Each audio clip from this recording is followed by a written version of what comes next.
we're gonna sing a medley that we've sung before. Blood of Jesus. It's my charisma. Would you stand as we sing?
Fellowship time.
We'll go ahead and get started without Shirley and Joyce. It'll be all right. So, if you have any prayer concerns, we'll take those this evening, and then we'll get into our Bible study. We are in Genesis chapter 37, and so I want to let you go ahead and turn there if you haven't already. But we'll be in Genesis chapter 37 this evening, and so I want to take any prayer concerns that you may have this evening. So let's see.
Study tonight. As I said, we're in Genesis chapter 37, and we are on the downhill slide of the book of Genesis. We have worked through the book of Genesis in 4 parts, and we're starting the 4th part tonight, looking at the life of Joseph. And so for the next 13, 14 chapters, we're going to be looking at the life of Joseph, encompassing his life in Canaan all the way to his time in Egypt. And so we'll be looking at that. And so to keep us on track, though, with the biblical timeline that we have always looked at during this series in Genesis, we're talking about a time period around 1678 BC. And so to put it in perspective from the stories that we looked at earlier in Genesis, it's been about 2 years since Jacob's daughter Dinah was kidnapped and raped by Shechem. It's also been about 2 years since Joseph's mother Rachel died giving birth to Joseph's mother Rachel died giving birth to Jacob's 12th son Benjamin. And at this point, from what we see in the text here in just a few minutes, Joseph is 17 years old, and he's living with his father's family in the region between Hebron and the Negev in what we know to be southern Israel. And so we're going to start off by looking at verses 1 through 4 of Genesis chapter 37, and we're going to be looking at Jacob's love for Joseph. So let's look at verses 1 through 4. It says, Jacob lived in the land where his father had stayed, the land of Canaan. These are the family records of Jacob. At 17 years of age, Joseph tended sheep with his brothers. The young man was working with the sons of Bilhah and Zilpah his father's wives, and he brought a bad report about them to their father. And excuse me. Now Israel loved Joseph more than his other sons, because Joseph was a son born to him in his old age, and he made a long-sleeved robe for him. When his brothers saw that their father loved him more than all his brothers, they hated him and could not bring themselves to speak peaceably to him. So in this final part of the book of Genesis, it starts off by telling us that Jacob's family lived in where they lived at during this time, I guess is the best way to put it. And they lived in the area of Canaan that had been previously occupied by the past two generations, talking about Isaac and Abraham. And so this area was south of Hebron, in the region of Beersheba, and included the Negev. And later in this chapter, we're going to see that he was actually living closer to Hebron, in the valley of Hebron, nevertheless. But Joseph, Jacob's 11th son, was working with four of his older brothers. It was Dan, Naphtali, Gad, and Asher. And these four older brothers were either 20 or 21 years old, most likely.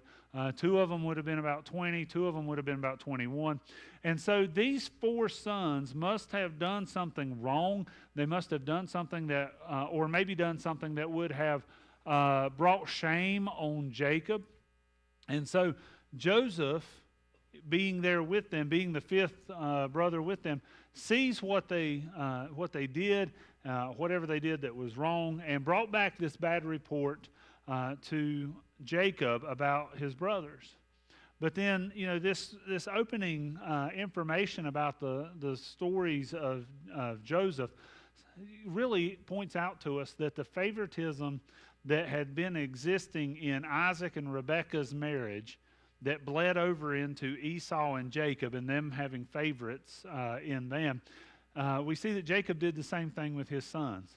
Out of the 12 sons, we see that Joseph was obviously his favorite. But we also know that Jacob showed favoritism among his, two wives and two concubines, or his four wives, however you want to look at it, in that Rachel was his favorite wife. And so Joseph was the favorite son, and we're told that it was because he was the son born to Jacob in his old age. And so Joseph would have been born about the time Jacob was 91 years old. And so, I don't exactly buy the whole, I know that's what Scripture tells us, and that's, it's probably a good way of covering for Jacob, but it's kind of hard to really pinpoint and say, okay, it's because he was one born to him at an older age, because the oldest of Jacob's sons were born to him when he was 85 years old. So that's still born to him at an older age. Then Benjamin, his last son, is born to Jacob when he is 106 years old. So Joseph is not much different than any of his brothers as being the age of their father, really, when they were born. But I think when we really look at it, it probably has more to do with the fact that he was the firstborn son of Jacob's favorite wife, Rachel. And that probably has as much to do with it as being born at an older age or anything like that. But either way, whatever the real underlying reason for that, we know that Jacob gave Joseph a special coat. Some translations say that it's a coat of multicolored coat. Others say that it's a long-sleeved coat.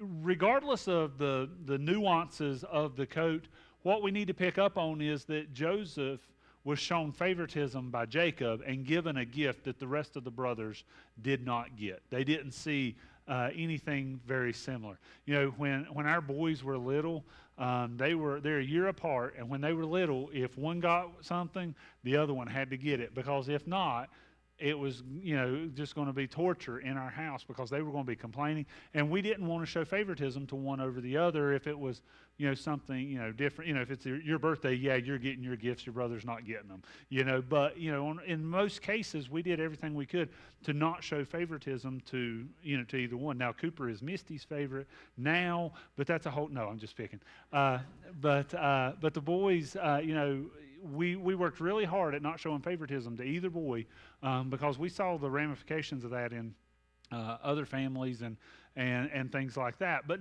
nevertheless, Jacob didn't take that to heart.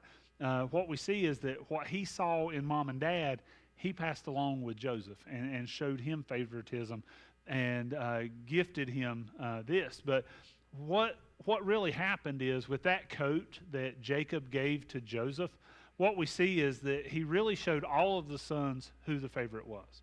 And so there were 11 other sons that noticed that all of a sudden Joseph is the favorite. And the other sons, the scriptures are very clear on it, they hated him for it. The other sons hated Joseph because he was the favorite and the way he probably was treated a whole lot more differently than they were. So when we look at verses 5 through 11, this is where we get into these dreams that Joseph has, which is sort of the focus of tonight to some degree. But look at verses 5 through 11 with me. It says, "Then Joseph had a dream. When he told it to his brothers, they hated him even more. He said to them, 'Listen to this dream I had. There we were, binding sheaves of grain in the field. Suddenly my sheaf stood up, and your sheaves gathered around it and bowed down to my sheaf.' 'Are you really going to reign over us?' his brothers asked him. 'Are you really going to rule us?' So they hated him even more because of his dream and what he had said. Then he had another dream and told it to his brothers. 'Look,' he said, 'I had another dream, and this time the sun, moon, and 11 stars were bowing down to me.' He told his father and brothers, and his father and his brothers, and his father rebuked him. 'What kind of dream is this that you have had?' he said. 'Am I and your mother and your brothers really going to come and bow down to the ground before you?' His brothers were jealous of him, but his father kept the matter in mind." So what we see here is that Joseph, much like Daniel would be 1,100 years later, Joseph was shown these prophetic dreams and given the ability to interpret dreams. Now, the two dreams that he shared really didn't need a whole lot of help being interpreted, but he still had that ability, as we know from later. So he had these two dreams, and like any teenager wanting to share with their parents or even share with their older brothers, you almost have this idea that it's almost this idea of almost like Joseph being naive to the no social awareness of what's going on in the family, and that his brothers hate him. He's like, "Hey guys, guess what? I had a dream, and this is what," and they're like, "Yeah, we're gonna, you're gonna rule over us." We get that naivety in Joseph's in the story. Now, whether it was that case or not, we don't really know. But I doubt that he went to them with a sinful intent of, because we see him being such a righteous person through the scriptures. I doubt that it was "Hey, guess what, guys? I had this dream, and guess what? You guys are going to be bowing down to me." It's all about the attitude in which he brought the dream. And I would lean more towards the naivety rather than the pride. But nevertheless, Joseph had these dreams. The first dream was about 11 sheaves of grain bowing down to another that represented Joseph. And so the brothers, they, when he tells them this, these 20-year-old brothers of his are just like, "You're an idiot. We're not going to bow down to you." They don't need any help interpreting it. Even though Joseph was probably kind enough to explain to them what the dream meant and, make a good explanation of it. But they understood that it meant that Joseph would be in a position of power and that they would be subordinate to him or submissive to him in some way. And because of this first dream, his brothers hated him even more. Even after he tattled on the four for a bad report, even after Dad has given him a special gift, this coat that none of the other brothers got, now he's having dreams where he's going to be in a powerful position. And then he has this second dream. And this time it's the sun, moon, and 11 stars bowing down to him. And so this dream, again, didn't need much interpretation, because if they're bowing down to him, that means he's in a position of power, and they're going to be submissive to him in some form or fashion. Now, we know that the sun would obviously represent Jacob, and the 11 stars would represent his brothers. But Joseph's mother has been dead for 2 years at this point in the story. So commentators or biblical authors or theologians tend to believe that what he's making reference to there is his stepmom in the situation, Leah, Rachel's sister, who would have naturally stepped in and cared for Joseph and Benjamin as if they were her own children. And so, but regardless, Jacob is beside himself, because he's like, you think me and your stepmom and your brothers, that we're all going to come and bow down to you?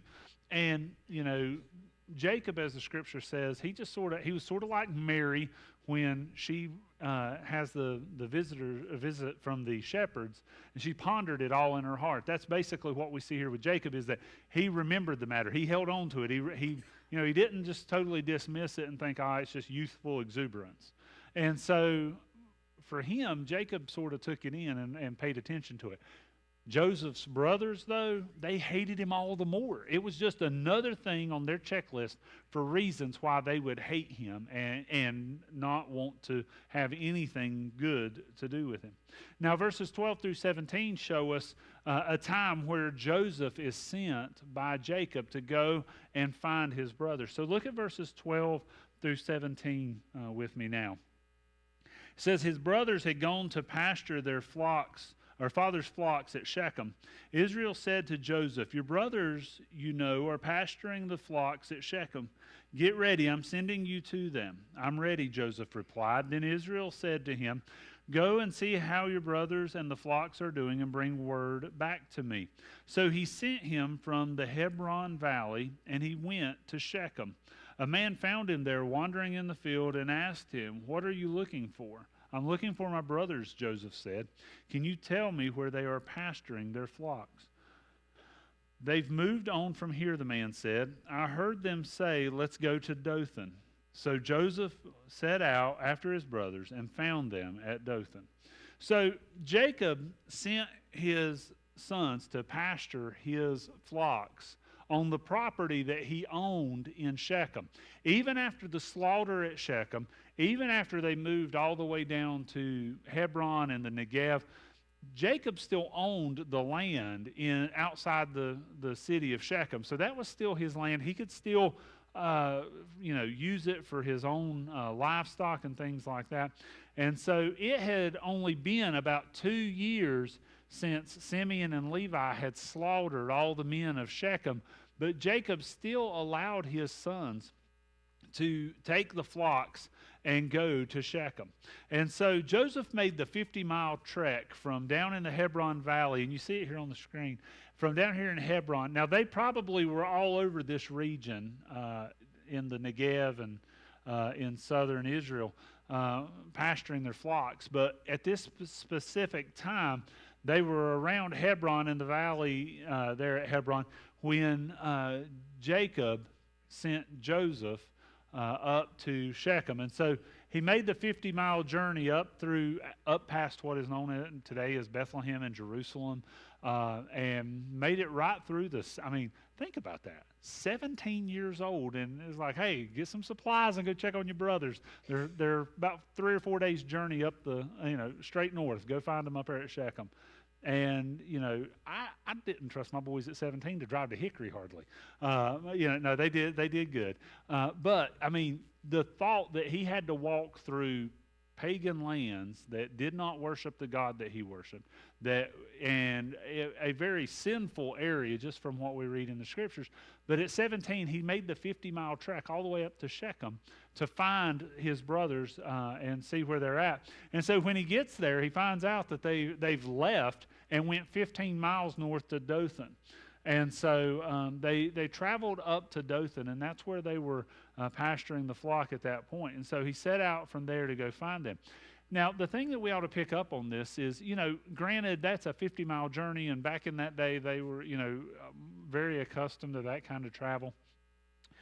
But after Joseph's honesty in reporting his four older brothers, Dan, Naphtali, Gad, and Asher, and talking about, reporting to them, or reporting to Jacob the true nature of their intent on whatever got them in trouble, then Jacob had no problem trusting Joseph to go all that way and to bring back a good report. Even if he'd went on up to Dothan, found them, and had been able to come back to Hebron, at that point, Jacob knew that the report he was getting from Joseph would be one that he could trust. So evidently, Jacob is the deceiver, even from birth, basically. But what we see is that he didn't have a lot of trust in those older boys. Benjamin is obviously in Hebron with him because at this point he would have been about 2 years old. Benjamin is not even old enough to help. But those older boys are all in the 19 to 23 range, somewhere around in there in age. And so, but there's something about them. Jacob just doesn't trust them to give him an honest assessment of what's going on. And so Joseph goes and is supposed to return to Hebron with a report on them.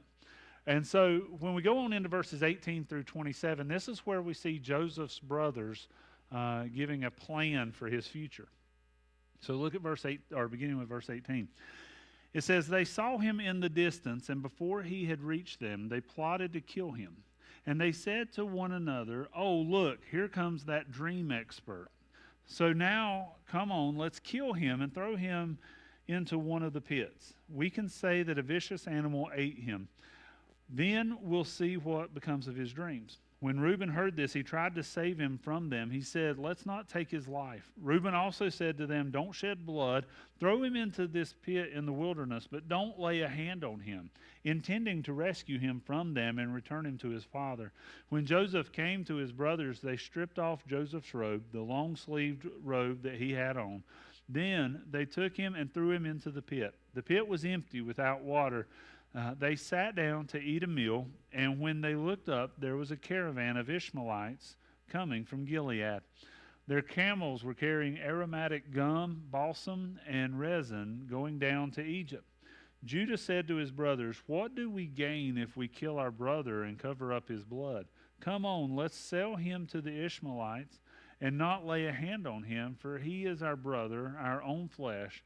And his brothers agreed." So, as Joseph approached his brothers, they recognized him from a distance. They knew who he was. It was kind of like when our boys were little and we would be sitting, waiting on them to come out from football practice or something like that at school or whatever. And you can't see all the kids, but you just see that one sort of gangly walk that, and that's my kid, or you identify the way they swing their arms or the way they're carrying their backpack or whatever it may be. You recognize your family and your children in that manner. Well, his brothers see him at a distance, and they're like, "Oh no, here comes Joseph." And so they realize who is coming at them. And so what they end up doing is, while he's still on his way, think about how devious this is. I mean, no wonder Jacob didn't trust them, right? I mean, they see him at a distance. The hatred that they have for him is already, it makes you wonder if they were doing stuff they shouldn't have been doing anyway, outside of selling their brother into slavery. But you almost wonder if they were doing other things that they shouldn't have been doing that they knew he was going to report back on them to Jacob about. But nevertheless, they see him and they start planning while he's still walking towards them, innocent as a lamb, walking towards them with no clue about what they're going to do to him. And so they decide what they're going to do is they're going to kill him and throw him in a pit, one of these cisterns, one of these water pits that they would use sort of like wells and things to hold water out there in the wilderness. And so they decided that what they would do is just tell their father that a vicious animal must have had eaten him. And so the main motivation behind this is not so much their father's favoritism, which we would think would be the case from what we've read already. Now, I'm sure it played into it. It had to have played into it. But their main reason for wanting to get rid of him was the fact that he had these dreams and interpretations, as we see here in this part of the text. And so what we find, though, is that Reuben, the oldest brother, seems to be the only one that has any conscience about him. I mean, he's the only one that's like, we might not need to kill our brother. And, he would have been 23 at this time, and Joseph is, 6 years younger than him. But his suggestion was to not kill Joseph, but instead to throw him in a pit and let him die of natural causes. That was sort of his argument, is that, if we just throw him in the pit, and instead of us killing him, I think that the thought there would be that it would relieve them of some of the blood guilt, that they didn't really kill their brother. He could have got out of that pit, but he just didn't, or what, all the rationalizations they would want to make. Excuse me. And so Reuben, as the oldest son, would have also had a certain level of responsibility for Joseph and getting him returned to his father. There would have been a certain level of responsibility for him. And even if they had killed him and thrown him in a pit, Reuben would have carried a harder punishment and penalty from his father because he was the firstborn son. He was the oldest one there. But most likely, his reason was not, let's not kill our brother, let's take it easy on me, I'm the oldest one, I'm going to get in the most trouble type thing.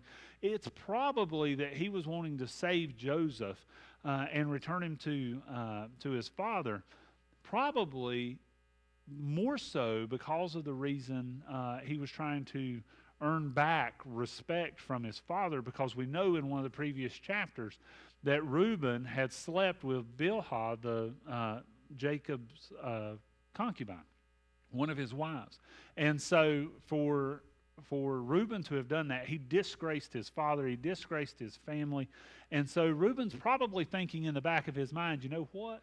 They want to kill him, and I get them to put him in a pit, and then I return him to Dad. I'm going to look like the almost golden child, and it might get Dad to not be so hard on me, so mad at me about what had happened. And so when Joseph arrived, they followed Reuben's suggestion.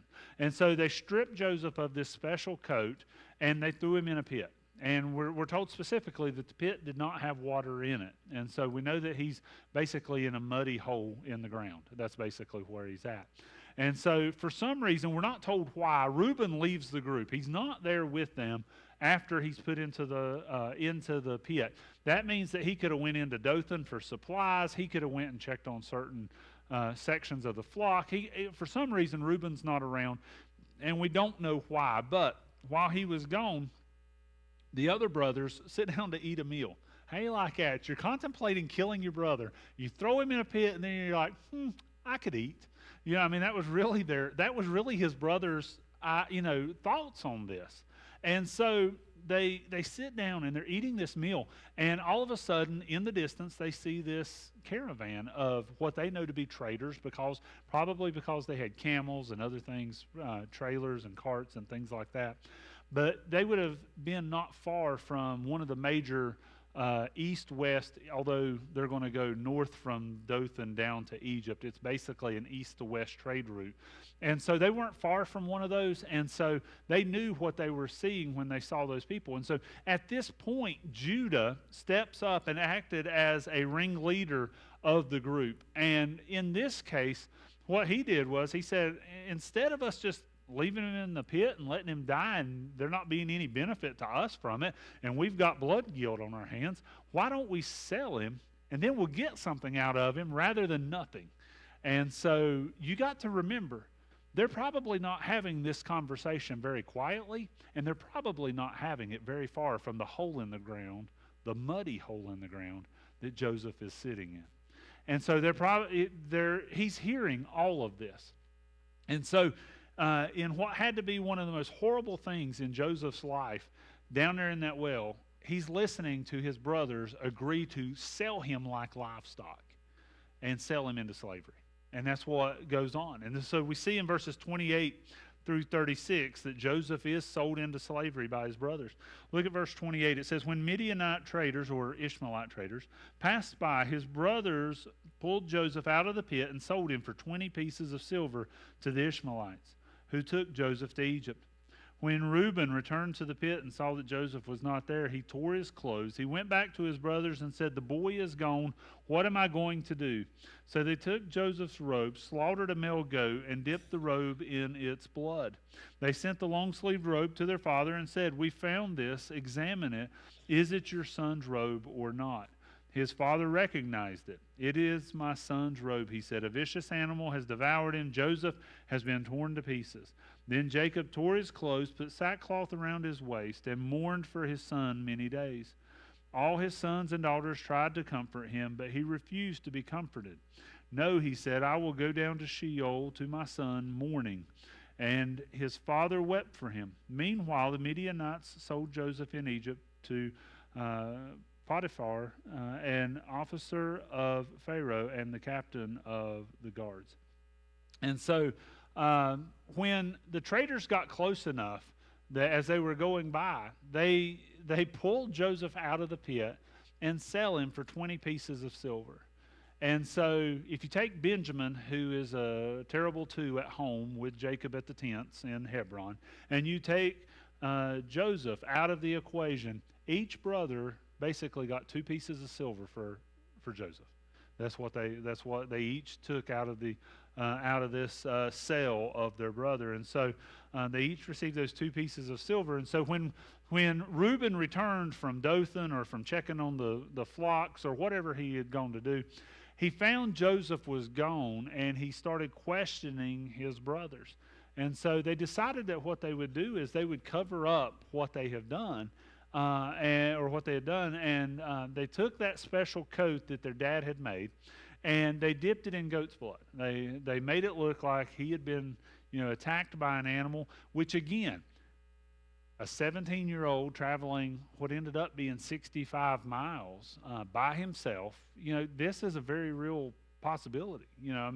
At that time, there were lions and bears and there still are bears in that part of the world. In Israel, there's not lions nowadays, but they don't have tigers, lions and tigers or bears, but they did have lions and bears in those days in that region of the world, and so it was not uncommon for them to have to deal with it. Think about it. Even King David ends up killing a bear and a lion, and so this was not uncommon for them, and so this would have been something that they probably would have, been really leery about when traveling.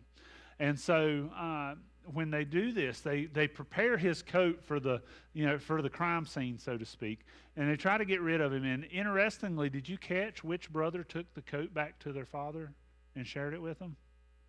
It wasn't one of the boys. Most likely, from the way it reads, it was probably one of the servants had taken it back to their father because of the way it reads. And so, we found this, examine it, that sort of thing. And so they knew when Jacob got the coat, what is his mind immediately going to go to? He's been attacked by a wild animal, and that's going to be the natural thought that's what they were hoping to sell to Jacob, and that he took it hook, line, and sinker. And so they knew that he would immediately recognize the coat, think that an animal had gotten him. And so like any parent would do, Jacob mourned his son for many days. That's what the scriptures say. But having never lost a child, I don't know the grief that comes along with that. But I have a sneaking suspicion that Jacob did not stop mourning Joseph until he laid eyes on him in Egypt. I don't think that, even though his brothers, again, told him, "Oh yeah, Joseph is alive, he's in Egypt," if I'm ruining the story for you, I apologize, but that's a few weeks from now. But nevertheless, even when they come back from Egypt and like, "Joseph is alive," he's probably like, "You're a bunch of liars, I don't believe you." And in that moment, he probably didn't believe them until he laid eyes on Joseph himself and could speak to him. And he probably mourned him that entire time period.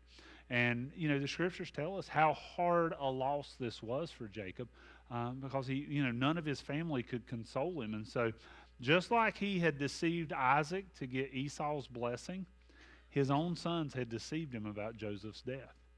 And so when the traders took Joseph, they headed for Egypt, and they ended up selling Joseph to the captain of the guards for Pharaoh. And this was a man named Potiphar. And what you see is that they came all the way from Dothan.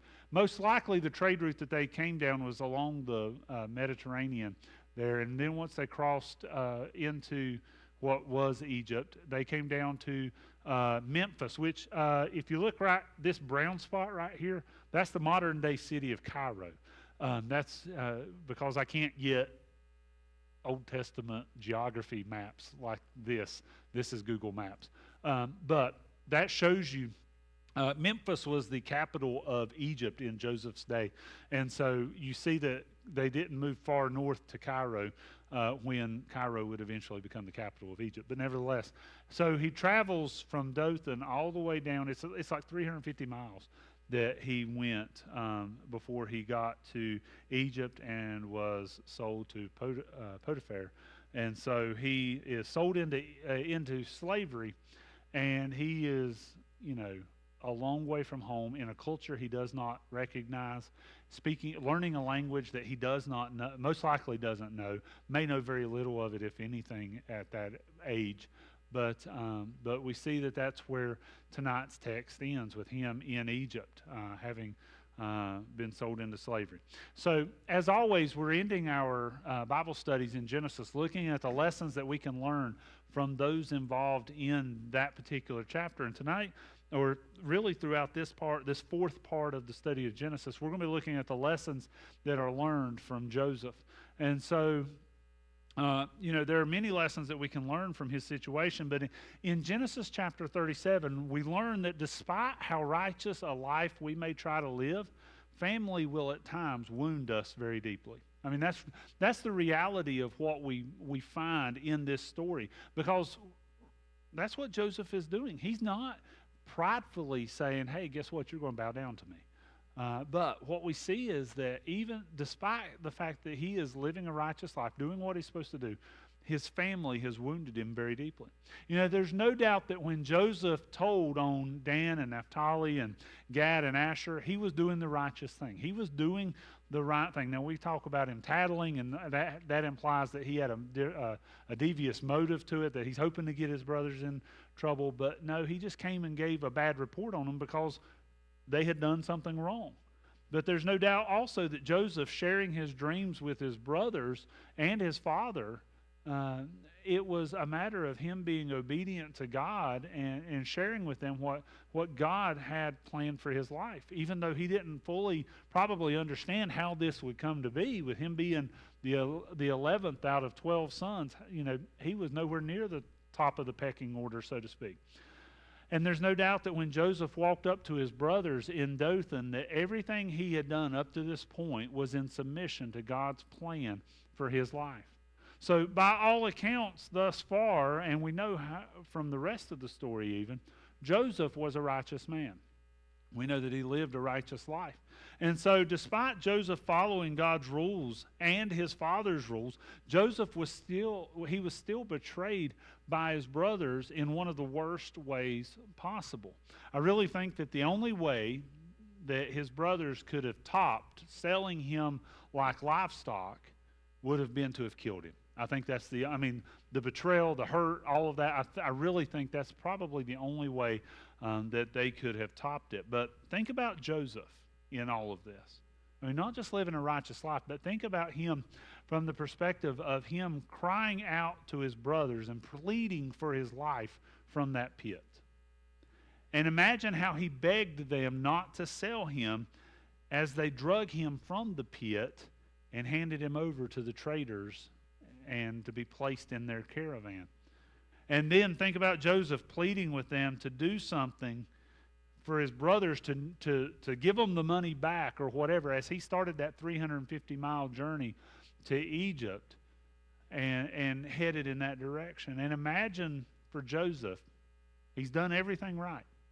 I'm not saying he was perfect, but he's done everything right. He's lived a righteous life.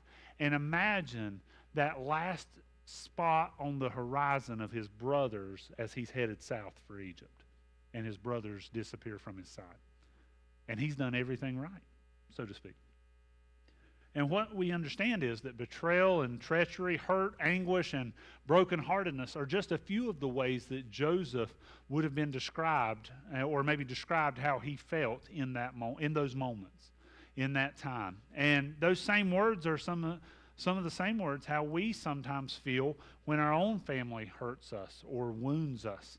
And those cuts by family, those wounds by family, are oftentimes the deepest. And at times they're the hardest to heal, and at times they're the slowest to recover. And the lesson we learn from Joseph in regards to this, on how to deal with these family wounds, is not in chapter 37. It's not right here. And it doesn't even come until 20 years later. 20 years later in chapter 42, when his brothers show up to buy grain in Egypt. That's when we see how he responds to what his brothers have done to him. And the lesson we learn here is that we all have family hurt, but we have to decide whether or not we'll respond like Joseph did. Because think about this. When his brothers showed up in Egypt and they're bowing down to him, he could have been like, oh, now's my chance. You know, he could have had them thrown in prison. He could have had them whipped. He could have had them, any number of things done. But we see that he responded like we would expect a righteous man to respond. He didn't respond and retaliate. Now, granted, he had a little fun at their expense, putting the silver cups in the grain and and giving them their money back, and all of this. We'll give him a pass on that. They sold him into slavery, okay? But nevertheless, we see that he is in this moment responding in the later chapters of Genesis like we would expect a righteous man. He does not take out his anger. He does not allow his emotions to overwhelm his good judgment and his relationship with God. And so, although I would like to say that this is, I would like to be able to give us a final part of tonight's text and tonight's lesson from Joseph, we have to wait a few chapters until we get there for that. But next time that we're together, we will find in chapter 38 a sinful situation between Joseph's brother Judah and his own daughter-in-law Tamar. And then in chapter 39, we'll pick back up with Joseph and his time in Egypt. And so next Sunday is a fifth Sunday, so we won't have any evening services. And so we won't be back in chapter 38 until 2 weeks from tonight. And so with that being shared, are there any questions about tonight's text? Yes, ma'am.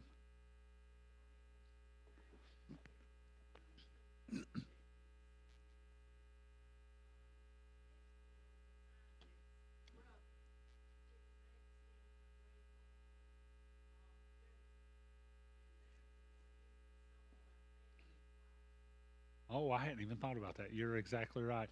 If you didn't hear Alton, for the ones watching at home, with Ishmael being Isaac's brother or half-brother there, and the great uncle of Joseph and the rest of the brothers, he was actually sold by family twice, if you think about that, being sold from his brothers to Ishmael, and then to his Ishmaelites in that way, and then sold in Egypt again. That's a good observation. I knew who Ishmael was. It's never dawned on me that connection is made there.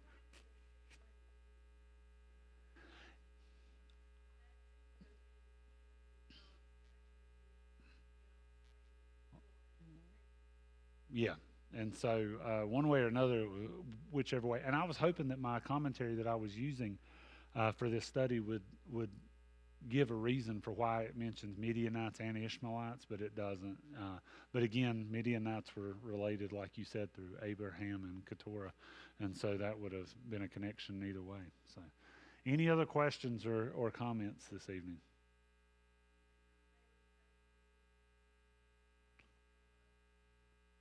Yeah.